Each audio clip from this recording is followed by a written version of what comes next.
Good morning students, my self Poonam Mittal from royal international school. आज हम संस्कृत पढ़ेंगे क्लास 6 की। आज हम क्या पढ़ेंगे? संस्कृत पढ़ेंगे क्लास 6 की। बच्चों देखिए, जो विषय है हमारा संस्कृत है, क्लास हमारी 6 है। पार्ट जो आज हम पढ़ेंगे वो है फर्स्ट। आज हम फर्स्ट चैप्टर रीड करेंगे और जो हमारे प्रकरण का नाम है, यानी हमारे जो पार्ट का नाम है उसका नाम है संस्कृत शब्द परिचय। संस्कृत शब्द परिचय। देखो बच्चों, इससे मीन्स क्या है? संस्कृत शब्द परिचय से आपने हिंदी में शब्द परिचय पढ़ा है। शब्द कौन कौन से शब्द होते हैं, जैसे स्त्रीलिंग, कौन कौन से मतलब शब्दों के अंदर कौन क्या क्या आते हैं, वचन कितने होते हैं, लिंग कितने होते हैं, ठीक है ना। तो मतलब किस प्रकार के शब्द होते हैं, तो उनके बारे में आज हम यहाँ पर संस्कृत में पढ़ेंगे कि संस्कृत में कितने लिंग होते हैं, कितने वचन होते हैं, ठीक है, और किस प्रकार से शब्दों की उत्पत्ति होती है, वो आज हम यहाँ पर पढ़ेंगे। तो चलो बच्चों आगे चलते हैं हम। देखिए, सबसे पहले बच्चों आपको क्या करना है, आपको अपनी जो आपकी नई दीपमणिका है, ये जो आपकी संस्कृत की जो बुक है, इसको आपको ओपन करना है और इसका फर्स्ट चैप्टर आपको निकालना है। इसका फर्स्ट चैप्टर आपको निकालना है। देख लिया बच्चों? ये देखिए, ये देखिए, ये फर्स्ट चैप्टर है, आपको ये दिख रहा होगा बहुत अच्छे से। ये फर्स्ट चैप्टर आपको निकालना है। निकाल लिया? ओके, चलो आगे चलते हैं। अब देखो यहाँ पे लिखा हुआ है फर्स्ट चैप्टर और उसका नाम लिखा हुआ है संस्कृत शब्द परिचय, ठीक है, यानी शब्दों का, संस्कृत में शब्दों का परिचय, ठीक है बच्चों। अब देखिए फर्स्ट जो लाइन है इसको हम रीड करेंगे कि इसमें क्या लिखा हुआ है। तो देखिए, जैसा कि हम जानते हैं हिंदी या अन्य भाषाओं में, मैं आपको दिखा देती हूँ यहाँ पर ताकि आप मेरे साथ साथ में इसको आप रीड करिए। जैसे जैसे मैं करती जा रही हूँ वैसे आप भी करिए ताकि आपको आगे से आगे समझ में आ जाए। ओके बच्चों, चलिए देखो, हिंदी या अन्य भाषाओं में 2 लिंग होते हैं। आपको पता है कि जब आप हिंदी पढ़ते हो तो उसमें सिर्फ आप 2 लिंग पढ़ते हो, एक तो स्त्रीलिंग और एक पुल्लिंग। ये 2 ही पढ़ते हो आप, एक स्त्रीलिंग और एक पुल्लिंग। लेकिन जो संस्कृत भाषा होती है बच्चों, संस्कृत भाषा में जो लिंग होते हैं वो 3 होते हैं। ये जो संस्कृत भाषा है ये किस में है? ये संस्कृत में। तो संस्कृत में जो लिंग होते हैं बच्चों वो कितने होते हैं? वो 3 होते हैं। संस्कृत में कितने लिंग होते हैं? 3 लिंग होते हैं। कितने लिंग होते हैं बच्चों? 3 लिंग होते हैं। समझ में आया आपको? अब उन लिंगों की कौन कौन से लिंग होते हैं? देखिए, 2 के बारे में तो आप अच्छे से जानते हैं। एक तो हो गया हमारा पुल्लिंग, एक दो जो फर्स्ट है हमारा वो तो क्या हो गया? पुल्लिंग। मैंने आपको बताया था कि हिंदी के अंदर 2 लिंग होते हैं, पुल्लिंग और स्त्रीलिंग। तो 2 के बारे में तो आप बहुत अच्छे से जानते हैं, एक पुल्लिंग और एक स्त्रीलिंग। अब संस्कृत के अंदर जो एक एक्स्ट्रा जो लिंग होता है उसका नाम होता है बेटा नपुंसकलिंग। वो कौन सा होता है? नपुंसकलिंग, ठीक है बच्चों। तो ये संस्कृत के अंदर 3 लिंग होते हैं। अब देखिए, इसमें पुल्लिंग जो मतलब पुरुष जाति को इंगित करती है, स्त्रीलिंग जो स्त्री जाति को इंगित करती है, और जो हमारा नपुंसकलिंग है वो ऐसी चीज़ों को इंगित करता है जिनमें क्या नहीं होता, मतलब जान नहीं होती, ठीक है। तो वो मतलब जो निर्जीव जो चीज़ें होती हैं उनके लिए नपुंसकलिंग का प्रयोग किया जाता है, जैसे मेज, कुर्सी, पत्ते, है ना, ठीक है। ये सब किस में आते हैं? ये सब नपुंसकलिंग में आते हैं, ठीक है। तो आपको समझ में आया संस्कृत में कितने लिंग होते हैं? संस्कृत में 3 लिंग होते हैं, एक पुल्लिंग, एक स्त्रीलिंग और थर्ड नपुंसकलिंग, ठीक है बच्चों। चलिए आगे हम चलते हैं। देखो बच्चों, नपुंसकलिंग के अंदर जब भी हम जैसे जब बच्चा जो होता है, बालक जो होता है, बालक को संस्कृत में हम लिखते हैं बाल, ठीक है। अब पुल्लिंग के अंदर उसके पीछे सिर्फ एक विसर्ग लगा हुआ होता है। अगर जैसे पुल्लिंग शब्द है और उसके पीछे सिर्फ विसर्ग लगा हुआ है तो समझ लेना वो कौन सा शब्द है? पुल्लिंग शब्द है। पुल्लिंग शब्द आपको समझ में आएंगे जिसमें जितने भी पुरुष जाति का बोध होता है वो सारे पुल्लिंग शब्द होते हैं। समझ में आया? ठीक है। चलो अब स्त्रीलिंग में जिसमें मतलब स्त्री जाति का बोध होता है, किसका बोध होता है? स्त्री जाति का। अब बेटा देखो, स्त्री जाति का जो शब्द होते हैं संस्कृत में, देखो हिंदी के अंदर तो सेम टू सेम लिखे जाते हैं, तो उनमें सिर्फ आप नाम से अंदाज़ा लगा सकते हैं कि ये स्त्रीलिंग है कि पुल्लिंग है, ठीक है। बट इसके अंदर भी आप नाम से लगा सकते हैं, लेकिन साथ के साथ में इसमें कुछ मतलब साइन भी दिए हुए होते हैं, जैसे कि पुल्लिंग के अंदर पीछे विसर्ग लगा होता है और जो स्त्रीलिंग होता है, स्त्रीलिंग में पीछे आ की मात्रा होती है। कौन सी मात्रा होती है? आ की मात्रा होती है। यानी ये आगे हम पढ़ेंगे इसके बारे में। उसके बाद में आ गया हमारा नपुंसकलिंग। नपुंसकलिंग जो होता है बेटा वो क्या होता है, मैंने आपको बताया था जो निर्जीव वस्तु होती हैं, निर्जीव चीज़ें होती हैं, वो नपुंसकलिंग में आती हैं और उनके पीछे क्या लग जाता है? म लग जाता है, यानी हाफ वाला में आधा लग जाता है। मैं के नीचे क्या लग जाता है? हलंत। हलंत के बारे में मैंने आपको बताया था, जब किसी वर्ण के नीचे हलंत लग जाता है तो वो आधा माना जाता है। तो यानी ये हमारा क्या है? यहाँ पर आधा है। समझ में आया आपको यहाँ तक? दोबारा से मैं रिपीट कर रही हूँ।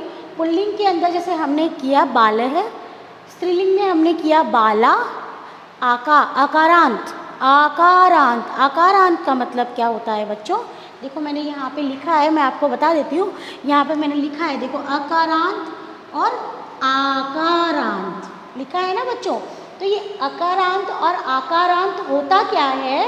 देखो अ यानी का साउंड, ठीक है, और आ यानी आ का साउंड। ओके बच्चों, तो कहने का क्या मीन्स है कि जो पुल्लिंग जो शब्द होते हैं वो क्या होते हैं बच्चों? अकारांत होते हैं। अकारांत का मीन्स ये है जिन शब्दों के पीछे अ का स्वर होता हो, जिनके पीछे किसका स्वर आता हो, किसका साउंड आता हो? अ का साउंड आता हो। किसका साउंड आता हो बच्चों? अ का साउंड आता हो। वो कौन से शब्द होंगे? वो अकारांत शब्द होंगे। कौन से शब्द होंगे बच्चों? अकारांत शब्द होंगे। यहाँ तक समझ में आ गया आपको? चलिए आगे चलते हैं। उसके बाद में देखिए ये है आकारांत। अब मैंने देखो यहाँ पे आ बोला, यानी मेरा क्या हो गया है? मुंह खुल गया है, ओपन हो गया है। आ यानी आ की मात्रा लगेगी। तो जिन शब्दों के पीछे आ का स्वर होता है या आ की मात्रा लगी होती है वो किसके अंतर्गत आएंगे? आकारांत शब्द कहलाएंगे। वो क्या कहलाएंगे? आकारांत शब्द कहलाएंगे। अब बच्चों आकारांत जो स्त्रीलिंग, मोस्टली जो स्त्रीलिंग शब्द होते हैं या स्त्रीलिंग जो शब्द होते हैं वो आकारांत शब्द होते हैं। कौन से शब्द होते हैं? आकारांत शब्द होते हैं। तो यहाँ तक आपको समझ में आ गया? चलिए थोड़ा और अच्छे से हम एक्सप्लेन करने के लिए अपनी नोट, ये अपनी जो आपकी बुक है इसमें हम देखेंगे। आप इसको ध्यान से देखिएगा बच्चों। ये देखिए आपको अच्छे से दिख रहा होगा। ये यहाँ पे देखिए, आपको यहाँ पे दिख रहा होगा पुल्लिंग।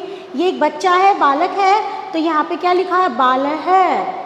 बाल है, ये पुल्लिंग है क्योंकि लड़का है इसलिए पुल्लिंग में आ गया और इसके पीछे विसर्ग लग गया। देखो बेटा, जब विसर्ग का जो साउंड होता है वो ह के रूप में होता है। किसके रूप में होता है? ह के रूप में होता है। तो हम इसको कैसे बोलेंगे? बाल है। क्या बोलेंगे बच्चों? बाल है, बाल है। आ गया समझ में? अब देखो यहाँ पे क्या है? ये छात्र है। छात्र भी क्या है? पुल्लिंग है, लड़का है, इसलिए इसके भी पीछे क्या आ जाएगा? विसर्ग आ जाएगा। तो ये क्या हो जाएगा? छात्र है, छात्र है। उसके बाद में देखो अब ये क्या है? यहाँ पे एक आदमी बैठा हुआ है, तो यहाँ पे आदमी को क्या बोला है? यहाँ पे नर, ठीक है। तो नर के आगे विसर्ग, क्योंकि ये पुल्लिंग है तो इसके आगे विसर्ग लगा हुआ है, तो ये क्या हो गया? नर है, नर है। आ गया समझ में यहाँ पे? उसके बाद देखिए स्त्रीलिंग में मैंने आपको यहाँ पे देखिए, यहाँ पे आ की मात्रा है पीछे, यानी ये स्त्रीलिंग शब्द है, ठीक है। और उसके बाद में ये क्या है? लड़की है, तो स्त्रीलिंग शब्द है, ठीक है। तो बाला, फिर उसके बाद में देखिए स्त्री है, ये भी लड़की है, तो बाल। छात्रा, छात्रा है इसलिए छात्रा। अब देखो ये नारी है, यहाँ पे इकारांत शब्द है। बेटा जो इकारांत शब्द होता है वो भी स्त्रीलिंग के लिए प्रयोग किया जाता है। इकारांत का मतलब जिसके पीछे ई की मात्रा लगी हुई हो, तो वो हो गया हमारा इकारांत शब्द, तो वो भी स्त्रीलिंग के लिए प्रयोग किया जाता है। तो यहाँ पे हो गया नारी, तो नारी भी हमारा किसमें आ गया? स्त्रीलिंग में आ गया। आ गया बच्चों आपको समझ में? चलिए आगे चलते हैं। नपुंसकलिंग फल है हमारा, तो फल के आगे मैं लग गया तो फलम हो गया। उसी तरह यहाँ पे पत्र है, तो जो पत्ता होता है उसको संस्कृत में क्या कहते हैं? पत्र। क्या कहते हैं बच्चों? पत्र। तो पत्र के आगे मैंने मैं लगा दिया तो ये हो गया पत्रम, ठीक है। ये क्या हो गया बच्चों? पत्रम हो गया। उसके बाद में देखिए ये पुस्तक है, तो पुस्तक के आगे मैंने मैं लगा दिया तो ये क्या हो गया? पुस्तकम। क्या हो गया बच्चों? पुस्तकम। तो यहाँ पे आपको ये तीनों चीज़ें मैंने अच्छे से समझा दी है। आई होप आपको अच्छे से समझ में आ गई होगी। अगर ये आपको समझ में आ गई तो हम आगे चलते हैं। अब देखिए बच्चों, यहाँ पे मैंने आपको लिंग के बारे में बताया कि 3 लिंग होते हैं, एक पुल्लिंग होता है, एक स्त्रीलिंग होता है और एक नपुंसकलिंग होता है, और इनके तीनों के उदाहरण मैंने आपको पढ़ा दिए। ठीक है, उसके बाद में हम आते हैं वचन पे। उसके बाद में किस पे आते हैं बच्चों? वचन पे आते हैं। अब देखिए, जब हिंदी हम पढ़ते हैं तो हिंदी के अंदर भी सिर्फ 2 वचन होते हैं, एक वचन और बहुवचन। कितने होते हैं बच्चों? 2 वचन होते हैं, एक वचन और बहुवचन। लेकिन जो हमारी संस्कृत भाषा है उसमें बच्चों 3 वचन होते हैं। उसमें कितने वचन होते हैं? 3 वचन होते हैं। तो आगे चलते हैं कि वो कौन कौन से वचन हैं। तो देखो, यहाँ पे जो वचन है वो भी हमारे कितने हुए? वो हमारे 3 हुए। कितने हुए बच्चों? 3 हुए। कौन कौन से? एक वचन, द्विवचन और बहुवचन। मैं आपको एक बार अपनी पुस्तक के अंदर भी आपको सब बता देती हूँ। देखिए, यहाँ पे जस्ट इसके नीचे लिखा हुआ है, इसी प्रकार संस्कृत में वचन भी 3 होते हैं। इसी प्रकार संस्कृत में भी वचन कितने होते हैं बच्चों? 3 होते हैं, एक वचन, द्विवचन, बहुवचन। ठीक है, एक वचन यानी जिसमें सिर्फ एक हो, द्विवचन जिसमें सिर्फ 2 हो, और बहुवचन जिसमें एक या 2 से भी ज़्यादा हो। समझ में आया बच्चों आपको? चलिए आगे चलते हैं। अब देखिए बच्चों, पुल्लिंग के अंदर जब हम लिखेंगे तो हम इसको कैसे लिखेंगे कि यदि अगर एक बालक है, ठीक है, एक बालक है, तो ये देखिए यहाँ पर मैंने लिखा अगर एक बालक है तो हम लिखेंगे, यहाँ पे एक बालक है तो हम लिखेंगे बालक है। एक बालक है तो ये हमारा किस में आ गया? एक वचन में आ गया। ये हमारा किस में आ गया? एक वचन में आ गया, बालक है। समझ में आया? अब अगर मान लीजिए इसकी जगह 2 बालक हो, यानी 2 बच्चे हो, तो हम क्या लिखेंगे बच्चों? द्विवचन के अंदर ये देखिए, द्विवचन में हम लिखेंगे बालो, यानी ले में कौन सी मात्रा लग जाएगी? बड़े ओ की मात्रा लग जाएगी। और जहाँ पर भी ये बड़े ओ की मात्रा लग जाए, आप समझ जाइएगा कि ये हमारा कौन सा वचन है? तो ये हमारा द्विवचन है। ये कौन सा वचन है बच्चों? द्विवचन है। तो आपको अच्छी तरह से आइडेंटिफाई हो जाएगा।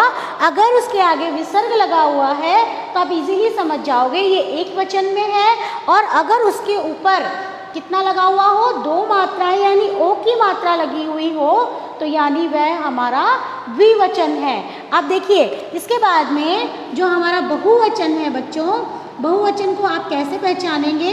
बहुवचन में आप ये देखिए, यहाँ पर पूरा ऐसे लिखेंगे, आ की मात्रा इसमें भी आएगी, लेकिन ये स्त्रीलिंग नहीं हो जाएगा। याद रखना, इसके पीछे विसर्ग भी लगा हुआ होगा। ठीक है, कहीं आप बाला लड़की को समझ लो, क्योंकि अगर विसर्ग नहीं होगा तो वो लड़की है, वो स्त्रीलिंग शब्द है। लेकिन अगर बाला के आगे क्या लगा हुआ है बच्चों? विसर्ग लगा हुआ है, इट मीन्स ये पुल्लिंग शब्द है। और ये कौन सा वचन है? ये है वचन हमारा बहुवचन में आएगा। किस में आएगा बच्चों? ये हमारा बहुवचन में आएगा, जिसमें पीछे आ की मात्रा लगी हुई हो और क्या लगा हुआ हो? विसर्ग लगा हुआ हो। क्या लगा हुआ बच्चों? विसर्ग लगा हुआ हो। समझ में आया आपको? मैं दोबारा से एक बार एक्सप्लेन कर रही हूँ, आपको अच्छे से ये समझ में आ जानी चाहिए। ठीक है, फर्स्ट में मैंने आपको बताया पुल्लिंग शब्द है बाल, और उसके पीछे विसर्ग लग रहा है। ठीक है, तो बाल है हो गया हमारा। ठीक है, वो हमारा किस में आ गया? एक वचन में आ गया। अब द्विवचन में मैंने इसके पीछे क्या लगा दिया? विसर्ग को हटा दिया और बड़े ओ की मात्रा को लगा दिया। तो जैसे ही इसमें बच्चों बड़े ओ की मात्रा लग गई, ये हमारा द्विवचन में चेंज हो गया। तो ये हमारा क्या हो गया? द्विवचन हो गया। उसके बाद में बहुवचन की तरफ चलते हैं। बहुवचन में मैंने पीछे आ की मात्रा लगा दी और उसके साथ में क्या जोड़ दिया? विसर्ग को जोड़ दिया, यानी मैंने यहाँ पे क्या लगा दिया बच्चों? विसर्ग लगा दिया। तो ये क्या हो गया? बाला है। ये क्या हो गया बच्चों? बाला है। इट मीन्स ये हमारा किस में आएगा? ये हमारा बहुवचन में आएगा। ये किस में आएगा बच्चों? बहुवचन में आएगा। आई होप आपको ये समझ में आ गया होगा। और फिर भी एक बार आप अपनी बुक में भी इसको पढ़िए। देखिए जैसे हिंदी के अंदर भी बेटा यहाँ से एक्सप्लेन किया हुआ है कि बालह यानी एक बालक, इसका मतलब होता है, बालह का मतलब होता है एक बालक, और जब बालो आ जाए यानी हमारा द्विवचन है, द्विवचन में यानी दो हो गया, तो ये आ जाएगा हमारा दो बालक। और अगर बालाहा, अगर इसमें बालाहा आ गया तो यानी ये हो जाएगा अनेक, यानी बहुत सारे, तो यहाँ पे आ जाएगा अनेक बालक। आ गया बच्चों आपको समझ में? चलिए ठीक है, आगे चलते हैं, पेज को हम टर्न करते हैं, पीछे की तरफ चलते हैं। अब देखिए बच्चों, मैंने अभी थोड़ी देर पहले जस्ट ये चीज़ समझाई थी, अकारांत पुल्लिंग शब्दाः।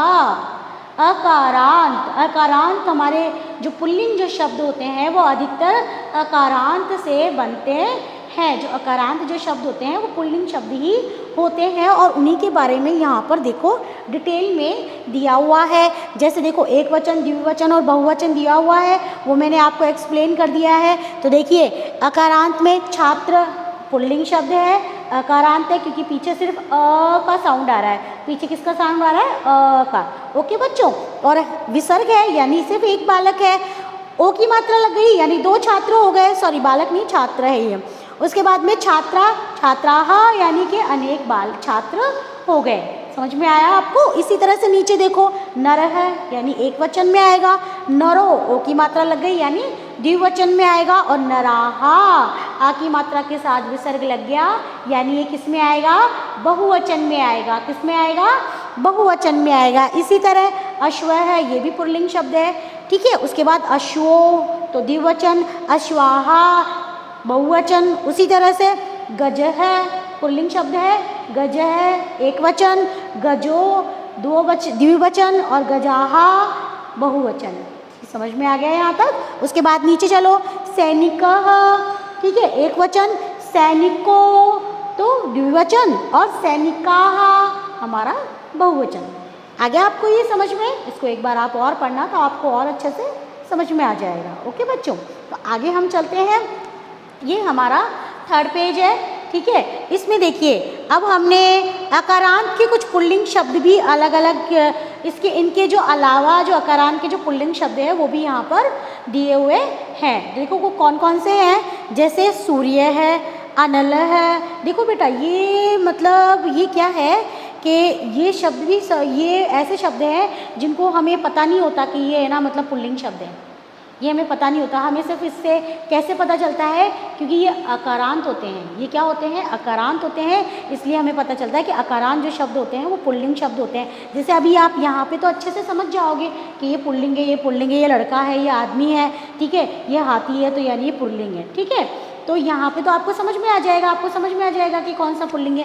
बट कुछ शब्द ऐसे होते हैं जो हमें समझ में ही नहीं आते कि पुल्लिंग में आएंगे कि स्त्रीलिंग में आएंगे, ठीक है बच्चों। तो ये वही शब्द हैं जिनके बारे में हम यहाँ पर पढ़ लेते हैं कि पुल्लिंग के अंदर कौन कौन से अकारांत शब्द आते हैं, ठीक है। तो देखो उनमें कौन कौन से आते हैं। एक तो सूर्य आता है, सूर्य हमारा पुल्लिंग शब्द है। उसकी तरह अनल, अनल यानी आग, ये हमारा पुल्लिंग शब्द है, ठीक है। मेघः यानी जो हमारा बादल है। उसके बाद वृक्ष है, ये भी पुल्लिंग शब्द है बच्चों। ये हमारा नपुंसकलिंग में नहीं आएगा। क्यों नहीं आएगा? क्योंकि इसमें भी तो जीवन होता है ना, इसीलिए, ठीक है बच्चों। उसके बाद पवनः, ठीक है, ये भी पुल्लिंग शब्द है। सरोवर है, ये भी पुल्लिंग शब्द है।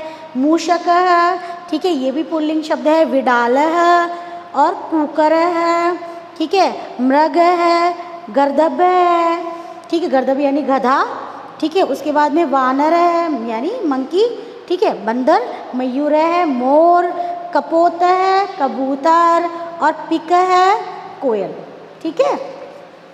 अब देखो यहाँ पर आपको समझ में आ गए होंगे। यहाँ पे तो हमने पढ़े वो बच्चे जो पुल्लिंग शब्द जिनके बारे में हम बहुत अच्छे से जानते हैं, लेकिन कुछ पुल्लिंग शब्द होते हैं जिनके बारे में हम कंफ्यूज हो जाते हैं कि पुल्लिंग है कि स्त्रीलिंग है।